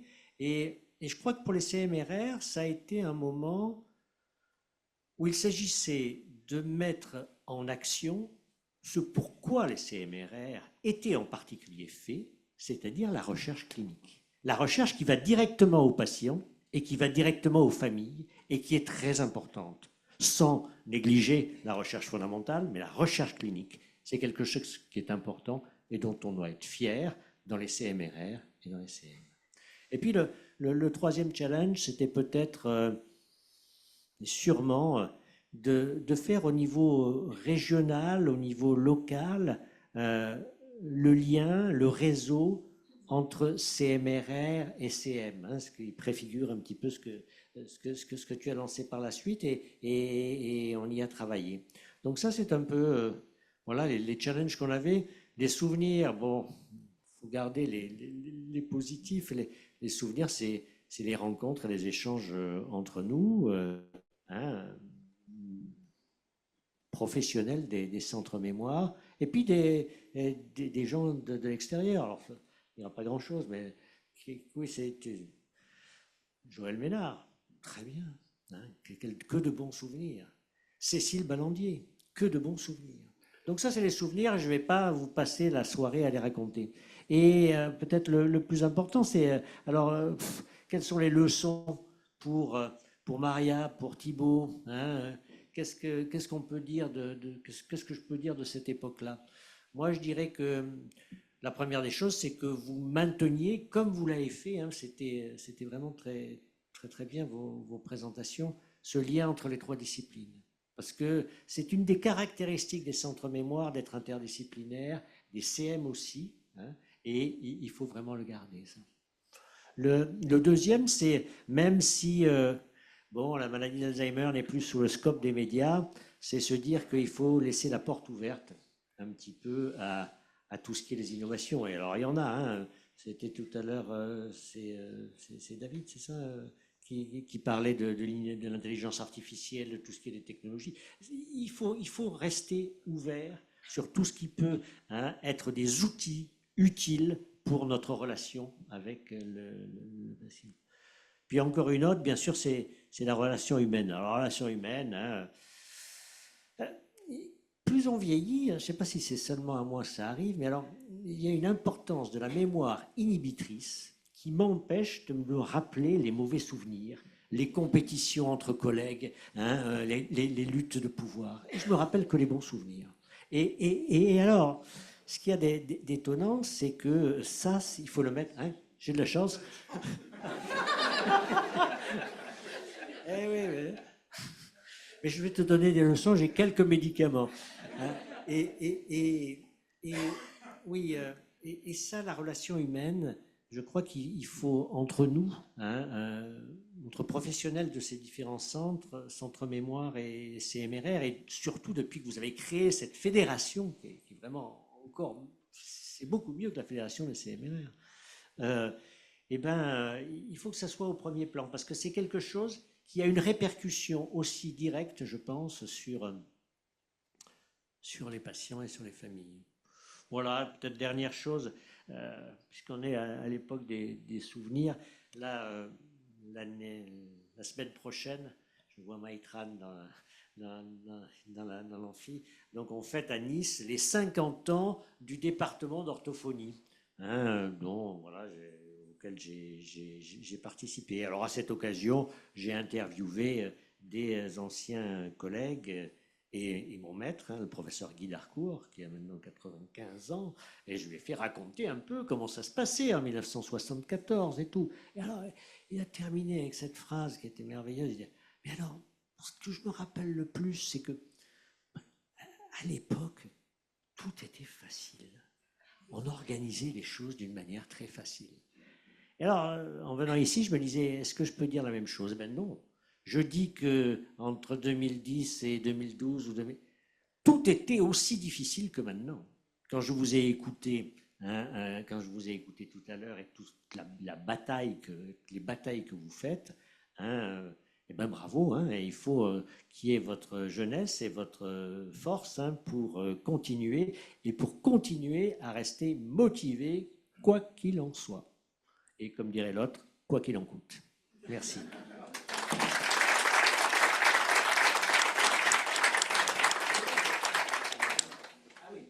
À votre convenance, monsieur, on n'est pas obligé de respecter l'ordre chronologique. Si on fait ça par ordre chronologique. Alors, bon, d'abord, c'est vrai qu'on est à Lille, avant de parler de la fédération, et chaque fois que je viens à Lille, je suis impressionné du travail qui a été fait, de ce réseau Méotis, de cette espèce de structuration qui date pas d'hier, qui s'est fait et que tu as favorisé, Florent. C'est incroyable. Chaque fois, j'ai honte, quoi. Quand je repars, j'ai honte. Je me dis, mon Dieu, ce qu'on n'a pas fait à Marseille. Mais c'est... Non, mais voilà, mais je vois les aspects positifs. Et vraiment, je suis impressionné. Voilà. Et ça, c'est quelque chose qui m'impressionne, c'est cette pugnacité dont on a parlé, et puis ce pragmatisme. Et Thibaut évoquait cet hiver où vous avez écrit ensemble le DIU. Moi, je me souviens, on était dans un bus, tous les deux, et ça faisait des années qu'on parlait de mettre en place un DIU, et on tchatchait, comme on dit à Marseille, on tchatchait, mais on faisait rien. Et c'était en 2017, c'était plus ou moins à la fin de ma présidence, je crois, enfin, et tu me dis, bon, maintenant, on arrête d'en parler, on le fait. Je dis, mais c'est pas possible, c'est très compliqué, enfin, on le fait. Ça va, le DIU aura lieu l'année prochaine, et le DIU a lieu l'année prochaine, voilà. Ça, c'était vraiment, je pense que cette parole pragmatique, cette pugnacité qui est la tienne, ont été vraiment quelque chose de très important, parce que tous ces vieux et moins vieux mâles, plus ou moins dominants, parfois, on dit que les femmes parlent beaucoup, les hommes parlent peut-être parfois plus, et là, il y a quelque chose qui a été fait de concret et d'important. Alors, par rapport à la FCM, qu'est-ce que je peux dire? D'abord, je me souviens que nous, on a eu des difficultés pour commencer. Je ne sais pas si Pierre-Jean se souvient, c'était le trésorier de la FCM. On a eu du mal déjà à identifier un compte. Alors, un compte bancaire. Je ne dis pas qui était mon prédécesseur, mais on a eu du mal à le localiser. On a eu quelques difficultés, donc la FCM s'est retrouvée pendant quelques mois sans compte bancaire. Mais grâce, là aussi, à la pugnacité de Pierre-Jean, et à la collaboration d'un agent bancaire de Nice, nous avons pu finalement retrouver un compte bancaire, et la FCM donc s'est concrétisée avec un vrai compte où il n'y avait pas grand-chose d'ailleurs, mais ça a été un moment un peu difficile. Non, qu'est-ce que je peux dire de ce mandat? Bon, d'abord, je pense enfin, moi personnellement, ce qui me tenait à cœur, et c'est ce qui s'est traduit ensuite sous la présidence de Pierre, c'est de faire communauté. Et c'est vrai que c'était pas encore la FCM, d'ailleurs, c'était la Fédération des CM2R, pardon. On a vraiment, il y a eu cet élan, on a commencé effectivement à travailler sur cet aspect de faire communauté. Deuxièmement, aussi d'être un groupe qui se voulait être référent. On a lancé, alors ça n'a rien, je finirai par ça, à voir avec la fédération aujourd'hui, rien à voir. Cette petite chose, on bricolait quoi, par rapport à ce que vous faites, mais bon, on avait fait un groupe de travail sur la médecine nucléaire. Enfin voilà, il y avait un certain nombre de choses qui avaient été entamées. Et puis avec Pierre, bon après, Pierre l'a vécu encore plus directement que moi, on a vécu en direct le déremboursement. Et donc ça a été des moments assez intéressants pour comprendre comment... alors c'est vrai qu'en France, on a beaucoup des hauts comités, des hautes commissions. Donc ça a été très intéressant de voir fonctionner la haute autorité de santé. Je me souviens d'une réunion où on est allé avec Pierre. Alors moi je faisais le méchant et Pierre faisait le gentil. Voilà. Mais ça n'a pas marché. Mais bon, enfin, on a quand même essayé. Peut-être que c'est à cause du méchant que ça n'a pas marché. Mais en tout cas, on n'y est pas arrivé et on a vécu ce déremboursement. Voilà. Et donc, voilà, cette évolution de la fédération de CM2R qui s'est concrétisée ensuite sous la présidence de Pierre, je crois qu'on l'a voulu, on l'a préparé. Et je crois que là, maintenant, quand on regarde le bilan de ce que vous faites, Maria, enfin, c'est ce que... Non, mais ce que tu as fait avec les autres, je veux dire, c'est incomparable. Je veux dire, maintenant, on a une vraie société savante qui, en plus, fait communauté. Les consultations mémoire viennent à nos réunions, qui avant étaient quand même des réunions un peu coteries de CM2R. Et voilà. Et là, maintenant, on est vraiment à un niveau, je pense, qui est extrêmement important. On défend un domaine. On est maintenant reconnu. Et ça, je peux que rendre hommage aussi à tous les présidents qui m'ont succédé, mais en particulier à toi, Maria, qui a été... mais sous la présidence duquel, avec un bureau très actif, qui a été vraiment, qui a permis ce développement absolument incroyable de la fédération. Donc je souhaite au prochain ou à la prochaine présidente de continuer cette action. Je pense que c'est essentiel. C'est à la fois une société savante, mais c'est aussi une société qui a une responsabilité, qui est une responsabilité publique, je pense, de défendre effectivement, et c'est pas facile, un domaine de la médecine et de la pathologie médicale qui est assez encore méconnu, qui est mal compris. On parlait de représentation ce matin, je crois qu'il faut qu'on continue à travailler là-dessus. Et donc, voilà, je souhaite beaucoup de succès et beaucoup de plaisir au futur ou à la future président ou à la future présidente de la Fédération des centres mémoire. Et je cède la parole à Pierre.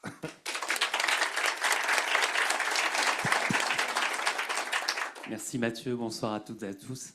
Je suis très heureux, très touché d'être là pour plein de raisons. C'est vraiment, ça résonne, quoi. Ça résonne d'être tous ensemble. Que dire de cette expérience? D'abord, j'ai un sentiment d'avoir été accompagné. Enfin, j'ai vécu un compagnonnage d'abord avec Philippe et puis avec Mathieu. C'était très appréciable et je pense que ça perdure maintenant. Ce binôme vice-président-président est très important pour la continuité, la transmission des dossiers et la continuité de dossiers de plus en plus importants. Et ça, vraiment, merci à vous parce que c'était très appréciable. Je me souviens du jour où tu m'as dit, Philippe, regarde cette action conjointe européenne, on ne sait pas trop quoi en faire. Et ça a un peu commencé comme ça. Finalement, ces deux actions conjointes européennes, avec Armel Desplanques à la HAS, nous ont conduit à réfléchir au timely diagnosis, vous vous souvenez, le moment opportun, qui nous a permis de reprendre un dialogue. Alors, Jean-François parlait de combat, de guerriers. Moi, j'ai vécu le début de la présidence par des combats et plutôt des Waterloo que des autres services. Hein. Ça a été compliqué. Bon, on a essuyé des entretiens à la Haute Autorité de Santé, le Conseil d'État, cabinet de la ministre. On nous disait, grosso modo, moi ce que je comprenais, vous avez raison, mais non.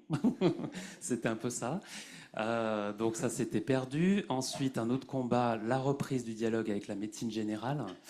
Pierre-Louis Druet, président du collège de médecine générale, qui commençait les entretiens par pas de traitement curatif, pas de diagnostic, pas de repérage en médecine générale. Donc on essayait tout. On essayait les motivations éthiques pour opérer en médecine générale, même sans traitement curatif. On essayait le moment opportun, le diagnostic au moment opportun, surtout pas le diagnostic précoce. Ça a été, si vous voulez rediscuter avec la médecine générale, je pense que vous continuez, mais ça c'est un peu un retour d'expérience. On ne parle pas de diagnostic précoce, c'est le bon moment, en fonction des désirs et des besoins de chacun. Ça a été très instructif. Moi j'ai beaucoup appris, pas qu'avec les médecins généralistes, mais voilà, avec le DU que vous avez créé à Lille, très très beau DU qui fait référence, qui forme tous les métiers, enfin tous les métiers autour de la consultation mémoire, les métiers médicaux et pas seulement. Ça c'est très chouette. Et donc oui, moi j'ai eu l'impression de vivre un moment d'histoire très plaisant, très structurant. Ce qui m'a marqué aussi, c'est ce parcours diagnostic gradué sur lequel on a tous travaillé, qui a permis aussi d'entretenir ce dialogue avec la médecine générale. J'espère qu'un jour ça marchera mieux avec la médecine générale, peut-être que ça fait ses petits. Mais ça nous a permis discrètement de caser dans ce diagnostic gradué personnalisé, ce qui a été repris par la HAS, la place de la tomographie par émission de positons. On l'a fait un peu comme ça. C'est-à-dire quand on considérait avec le Collège de médecine générale les troubles cognitifs majeurs, ça ils étaient d'accord, mais après discussion forcenée de considérer les stades légers, ça a été plus compliqué, et là on a pu, en cas de contre-indication de l'APL, en cas de résultat des biomarqueurs dissociés et difficilement interprétables, caser dans ce parcours la TEP, TEP amyloïde, et ça a permis après d'avancer. Voilà, ça a été une super expérience. Il y avait un bureau extrêmement dynamique, déjà avec Thibaut, avec Audrey, avec Maria, avec Eric Cassema. Enfin, c'était une équipe, c'était génial de se parler tous les 15 jours. Ça a été le moment aussi de la refonte du site avec Cédric Neveu. Très beau travail. Il y a eu les petites graines. Et ça, c'est très, très émouvant, là, aujourd'hui, de voir que toutes ces petites graines, le travail sur les essais thérapeutiques, d'essayer de cartographier CM2R par CM2R, les essais thérapeutiques sur la carte de France, c'était chouette aussi. Voilà, vous avez énormément produit, avancé. Je suis très impressionné par le rapport moral, le rapport même financier, qui est tout à fait honorable, qui se tient. Mais vous avez été extrêmement dynamique. Moi, je n'ai pas de message particulier. Un seul qui a déjà été cité, c'est ensemble, on est vachement plus fort. Ensemble, neurologues, psychiatres, gériatres, orthophonistes, psychologues, et bien sûr, cette fierté d'avoir pu, avec Mathieu et avec tous, évoluer de la FCM2R vers la FCM, et ça c'est beaucoup plus fort, et vous avez créé la société savante. Donc voilà, bravo et merci beaucoup. Merci Pierre, vous pouvez rester ici messieurs. Le moment fatidique est venu, le bureau actuel va rendre son mandat dans quelques secondes, et j'appelle sur cette estrade notre webmaster, grand organisateur, grand Manitou, et ce soir, huissier de justice. Notre bon copain aussi, Cédric Neveu.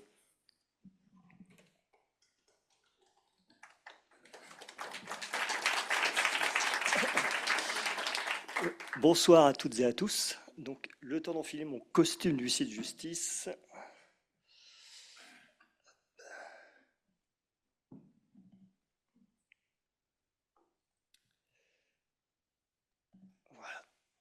Une petite slide.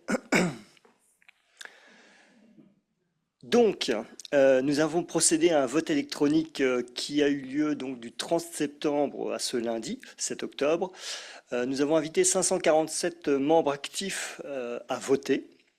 138 ont pris la peine de le faire. Et sans surprise, oui, nous avons donc eu 136 votes pour la liste unique portée par David Wallon, Stéphanie Bonbois et Éric Dumas. Nous avons quand même eu 2 votes qui ne se sont pas prononcés. Donc, vous voyez, ce n'est pas un vote truqué. Hein. Non, non, tout à fait. Donc voilà, donc je déclare vainqueur la liste David Wallon, Stéphanie Bonbois et Éric Dumas. On les invite sur scène. Nous les invitons d'ailleurs sur scène. Nous les invitons sur scène, mais ce bureau n'a pas encore terminé, tout à fait. C'est la fin du discours de la présidente sortante qui marquera la fin de notre mandat. Et j'ai le plaisir d'accueillir Maria Soto et le bureau suivant, Éric, David, Stéphanie, vous pouvez venir également.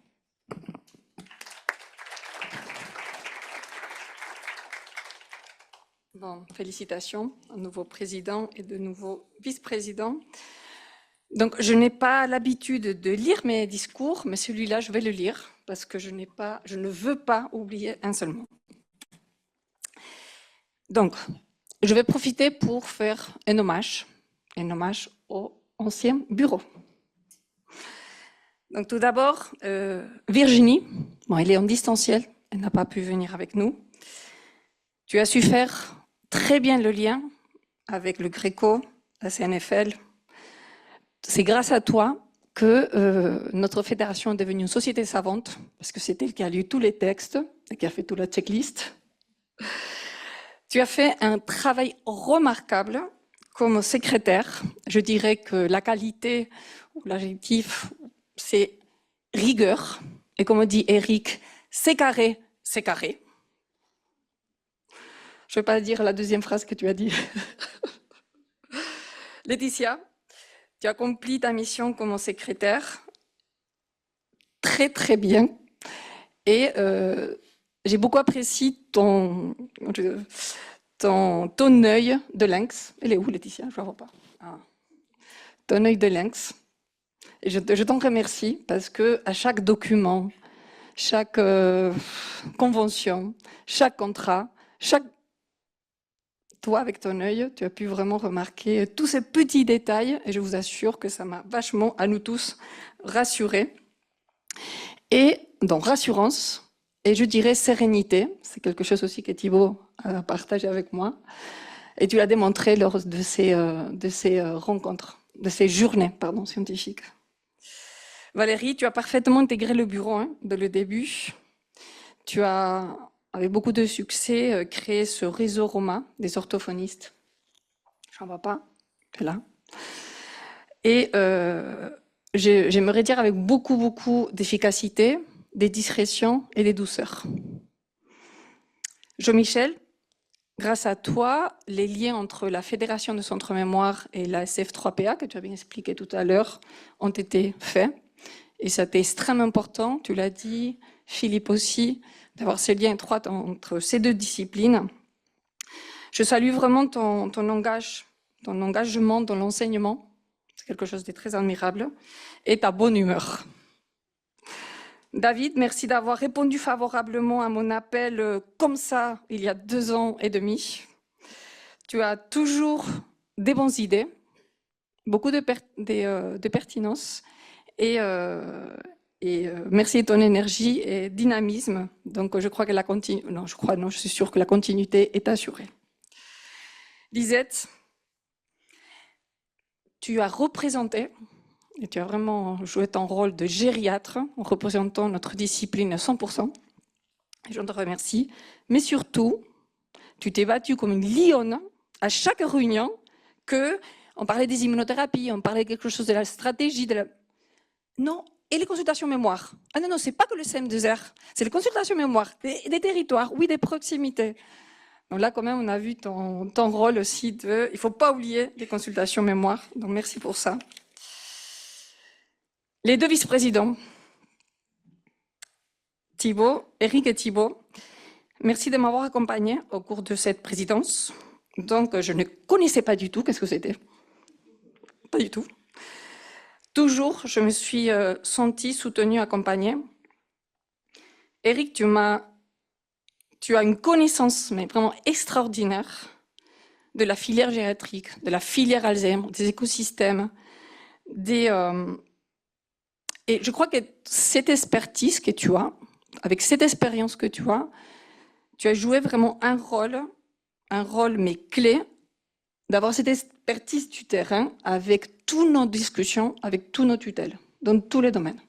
Donc je te remercie pour ça. J'admire ta sérénité et ta disponibilité, surtout ta disponibilité. Avec tous les appels que je l'ai fait, c'était mon, si vous voulez, à chaque réunion avec la DSR, la DGES. Donc, 5 minutes après, je l'appelle, briefing, débriefing. Qu'est-ce que tu as pensé? Même à 20h du soir. Donc, merci pour cette disponibilité. Et je sais, on le sait tous, qu'on est très rassurés que tu restes comme vice-président. Donc, merci. Thibaut, toujours discret, humble, toujours cherchant les consensus, la justice. Thibaut, même si tu ne le crois pas, et je sais que tu ne le crois pas, mais on le croit tous. Tu as fait tellement de choses pour ce bureau, tellement de choses. Tu as été l'initiative des nouveaux statuts, comme ça, c'est un gros boulot. Tu as été l'initiative du recensement, du DU. Et là, je vais demander un grand applaudissement à Thibaut pour les DU.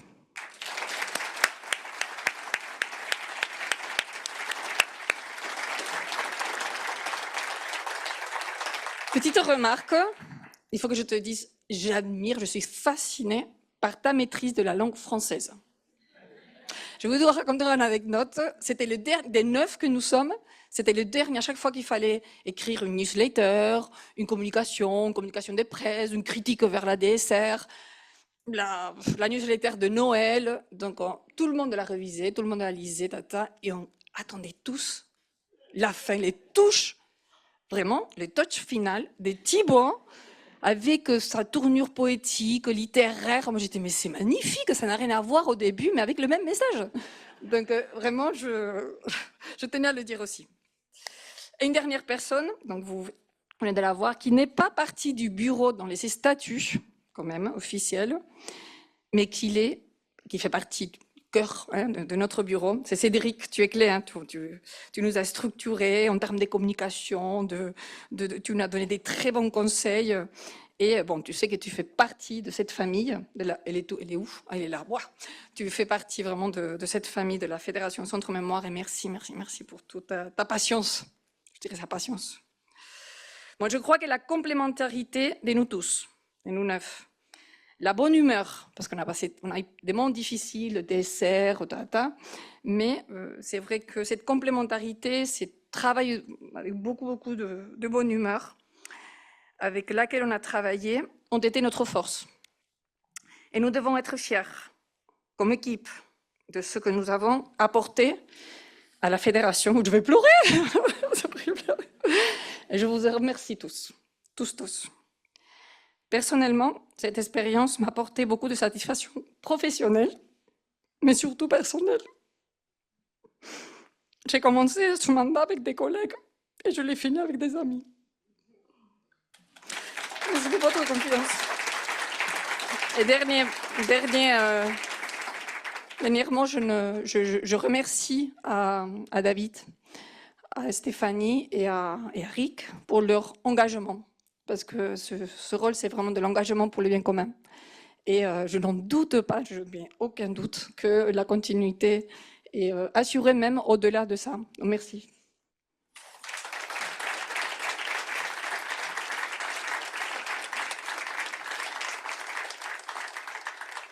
Mesdames, Messieurs, notre nouveau président.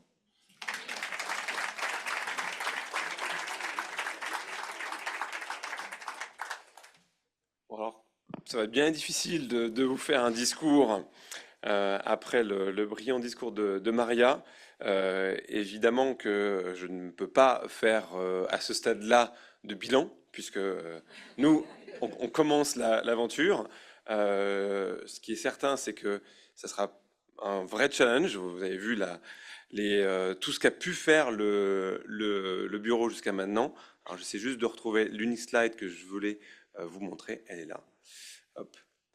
J'ai essayé de résumer sur cette diapositive ce que j'aimerais vous proposer si vous avez envie de partir à l'aventure avec nous et de continuer le travail qui a été mené jusqu'à maintenant, mais toujours d'essayer un petit peu plus, un peu plus loin.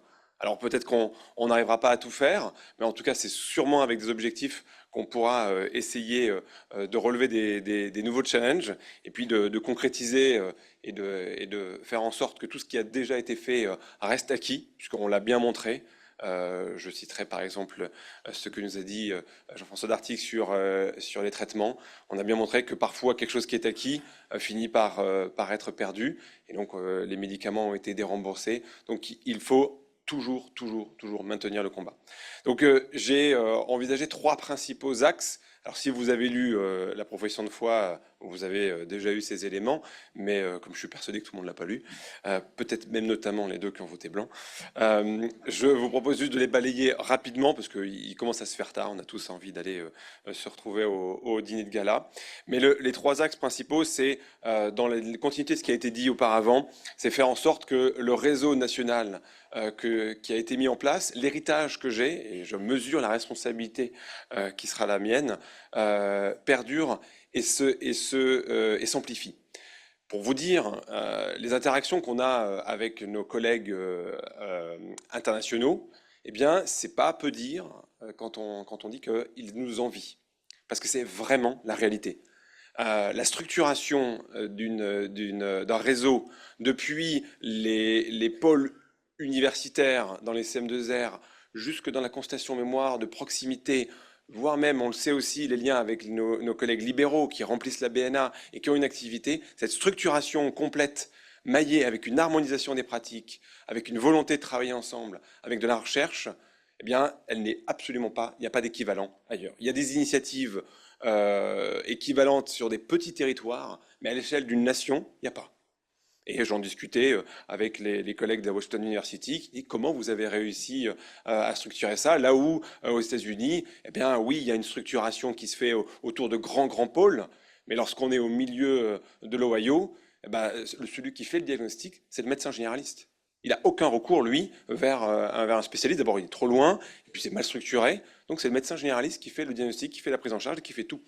Et donc si on n'est pas riche, relativement jeune, habitant au milieu de San Francisco, où là effectivement on a un centre, on a accès à un grand centre pôle d'excellence, eh ben on n'est pas lotis à la même enseigne. Et ça, pour le coup, d'un point de vue éthique, en France, on peut se féliciter d'avoir ce maillage et piloté maintenant par la Fédération des constellations mémoire. Et l'objectif que l'on va avoir, ça va être de le renforcer, de finaliser le recensement pour que chaque consultation mémoire, où qu'elle soit, elle ait l'impression que la FCL a quelque chose à lui apporter. Et pour ça, il faut apporter du contenu. Et donc c'est le deuxième axe qui sera guider nos pratiques cliniques. Là, l'objectif est de continuer les travaux sur les recommandations. Alors, on en a cité quelques-uns qui ont été terminés, d'autres qui sont en passe de l'être ou qui sont en cours de finalisation. Le diagnostic, l'immunothérapie. Alors l'immunothérapie, le travail est même fait, mais il reste juste la dernière étape qui est assez particulière dans les circonstances actuelles. Mais en tout cas, il faut le terminer. Et puis, il faut aller encore au-delà, puisqu'il n'y a pas que la maladie d'Alzheimer. Et donc, Jecker a essayé de déterminer des guides qui serviront à toutes les constellations mémoire pour des situations plus atypiques, pour des situations qui ne sont pas encore très bien pilotées. Pour en citer qu'une, les pathologies inflammatoires, par exemple, ou auto-immunes au sein de la partie cognitive, et qui ne sont pas encore bien identifiées, qu'on ne sait pas très bien comment la structurer, mais c'est qu'un exemple, il y en a d'autres. Et donc, il est important qu'on puisse mettre à disposition ce contenu et qu'il s'enrichisse, ce qui, naturellement, fera que les constellations mémoire, d'une part, se recenseront et trouveront un intérêt à venir sur le site. Et donc, peut-être pas 178 000 pages par an, mais peut-être 2 ou 3 fois plus. En tout cas, c'est ce qu'on espère. Et puis, il va falloir aussi anticiper par rapport à nos changements de pratique. L'immunothérapie, pour l'instant, le premier virage est négocié de manière un peu difficile, mais il y en a d'autres. La course n'est pas terminée, et donc il y aura sûrement des changements dans nos pratiques. Et c'est là que le diagnostic précoce se reposera, puisque en effet, on ne peut pas imaginer perdre de temps et donc perdre des chances pour nos patients s'il y a quelque chose de disponible. Je pense qu'il y a aussi des réflexions qu'il va falloir amorcer également. J'ai noté, moi, dans les réflexions qui ont été faites dans le programme sur la fin de vie, et bien que la maladie d'Alzheimer a d'emblée été mise de côté. Voilà, la question ne se posait pas, elle n'avait pas sa place dans la réflexion, alors que j'aurais pratiquement dit que c'est l'exemple même d'une situation où elle a sa place. Alors on sait bien pourquoi, ça heurte à des problématiques complexes, mais justement c'est le rôle d'une fédération de prendre part au débat, et donc tout le travail qui a été fait jusqu'à maintenant, de toute façon, comme vous savez, a été mis à la poubelle, et donc il y a tout à reconstruire, et peut-être justement maintenant essayer de faire en sorte que les maladies mentales, dont principalement, enfin, dont, ce qui nous concerne, la maladie d'Alzheimer, pas principalement parce que les autres maladies ont leur place aussi, mais tout ça, ça soit pris en compte dans cette réflexion sur la fin de vie. Et puis, ça a été dit jusqu'à maintenant, le dernier axe, c'est la recherche. Je crois que c'est un ciment qui nous lie tous à divers degrés. On contribue à la recherche, on a besoin de la recherche, ça nous fait évoluer nos pratiques. On a l'impression, et je pense qu'on a raison, qu'on fait une meilleure médecine dès lors qu'elle se base sur la science et la recherche. Et donc, il n'y a pas de mystère, il faut qu'on y contribue. Et parmi les projets qui sont structurants et qui vont donner du sens encore à la FCM, ce que j'aimerais, c'est qu'il soit possible de faire de la recherche partout où les personnes ont la volonté de le faire et ont les moyens de le faire.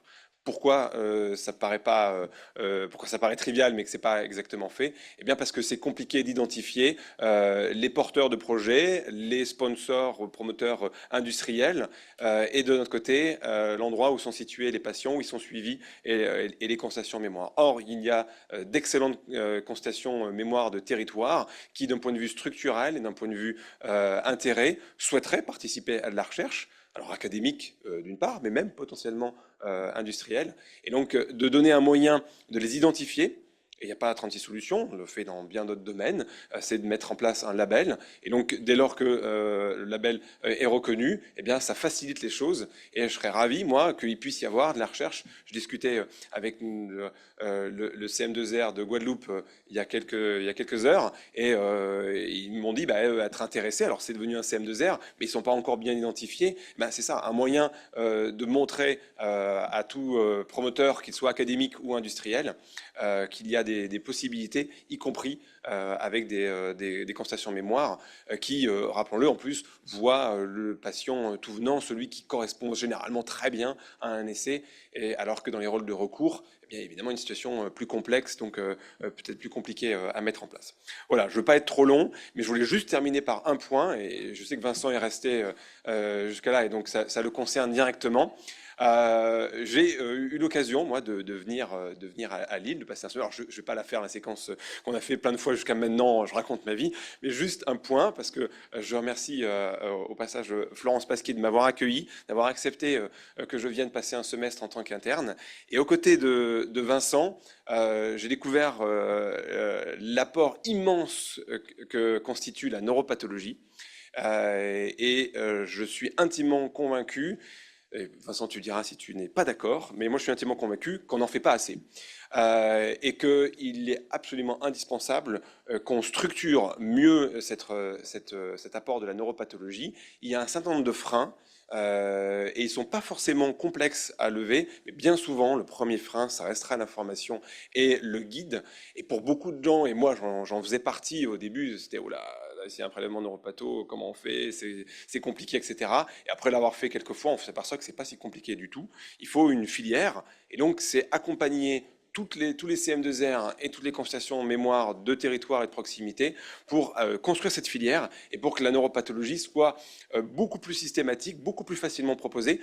Les mentalités ont changé, je pense qu'aussi les générations il y a 15-20 ans avaient peut-être plus de mal. Là maintenant, ça peut paraître beaucoup plus facile d'en parler. Donc ne nous bridons pas, la neuropathologie va nous aider à des niveaux très très divers, depuis le diagnostic jusque dans les traitements, les effets des immunothérapies quelles qu'elles soient, la recherche. Donc on a besoin de cet outil-là et qu'on utilise pour l'instant, je pense, pas encore assez. Voilà.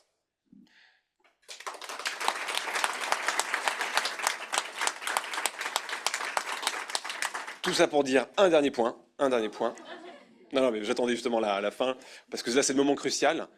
le bureau que nous avons, enfin la liste que nous avons constituée, qui maintenant constitue le bureau restreint, et je remercie Eric d'avoir accepté, parce que je t'ai quand même proposé un peu comme ça en disant bon, si j'y vais, je peux pas y aller tout seul.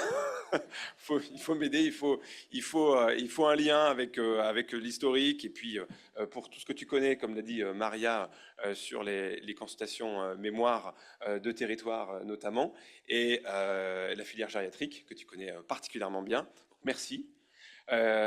Stéphanie, nous on s'est croisés il y a déjà quelques années, on va pas dire combien, ça fait toujours mal, mais j'avais eu un très grand plaisir à travailler avec toi, et donc j'étais un soir demandé comme ça au téléphone, c'est la méthode de Maria, mais je trouve qu'elle est bien. Donc si tu as accepté de rejoindre l'équipe du bureau restreint, et donc je te remercie grandement d'avoir accepté, ton implication dans le groupe de travail de l'immunothérapie est indiscutable, et donc du coup m'a permis de me rendre compte que tu pourrais apporter beaucoup à notre bureau restreint. Donc merci. Et donc ces trois Gus que vous avez devant vous constituent le bureau restreint, mais il va falloir maintenant compléter le bureau par rapport au statut même de la FCM. Donc c'est pas juste parce que comme ça on se divise la part de travail, c'est parce que c'est dans les statuts. Il y a nécessité d'élargir le bureau avec un bureau exécutif. J'en faisais partie auparavant. Et donc j'appelle les candidatures spontanées. Donc si vous avez envie de rejoindre notre équipe, si vous avez des choses dans ce qui vous est présenté qui vous font vibrer, qui vous disent bah, là il y a quelque chose, moi j'ai envie de contribuer, eh bien on sera ravis d'accueillir les candidatures. Vous avez l'adresse juste écrit en dessous, webmaster@centre-mémoire.fr. Donc c'est Cédric Neveu qui recevra. Les candidatures, c'est des choses simples, hein. C'est un petit mail en disant que voilà, vous êtes intéressé. Si vous avez en plus un CV, ça peut être bien, mais des éléments simples qui permettent de me dire comment vous voyez les choses, et on pourra ensuite constituer notre bureau exécutif qui a priori sera équivalent à 9 personnes avec l'ensemble de ces candidatures. Je me permettrai peut-être, si j'ai pas tous les éléments nécessaires, d'aller en solliciter quelques-unes, mais je préfère quand même bien sûr que ça vienne de vous spontanément, parce que c'est généralement là que les gens sont les plus motivés. Voilà, et là ce coup-ci j'ai terminé. Merci David, merci. Alors, on va bientôt aller manger, vous inquiétez pas, mais avez-vous déjà vu un anniversaire sans cadeau? Ah non, bien sûr. Alors j'invite sur la scène nos 3 past presidents, Jean-François Dartigues, Maria, et toi David. Et puis bien sûr Florence Pasquier, s'il vous plaît, si vous acceptiez de revenir, Florence. L'équipe du CMR de Lille vous a concocté un petit cadeau. Il y a aussi à boire, Jean-François. Le resveratrol, ça marche pas, c'est de la bière. C'est les oligo-éléments. Et puis en cette période de prix Nobel, je voudrais rappeler que... C'est bon ? Je voudrais rappeler qu'en 1906, le prix Nobel a été attribué à 2 histologistes. L'un resta dans les mémoires, l'autre s'était trompé. Celui qui s'était trompé s'appelait Camillo Golgi, avec sa théorie réticulaire du système nerveux central. Celui qui avait raison, c'est le père du neurone, Santiago Ramón y Cajal. Est-ce que c'est bien dit? Eh bien, l'équipe du CMR de Lille a le plaisir de vous offrir, entre autres petites gourmandises locales, un livre contenant tous les dessins originaux du père du neurone, Santiago Ramón y Cajal.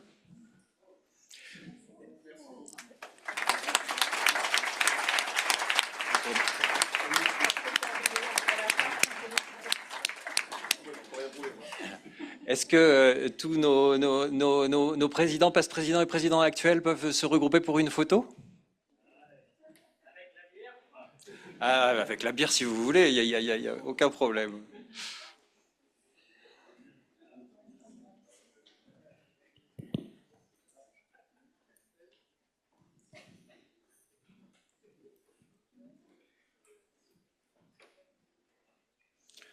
Bon, et on va faire cette photo sous une dernière salve d'applaudissements avant d'aller manger.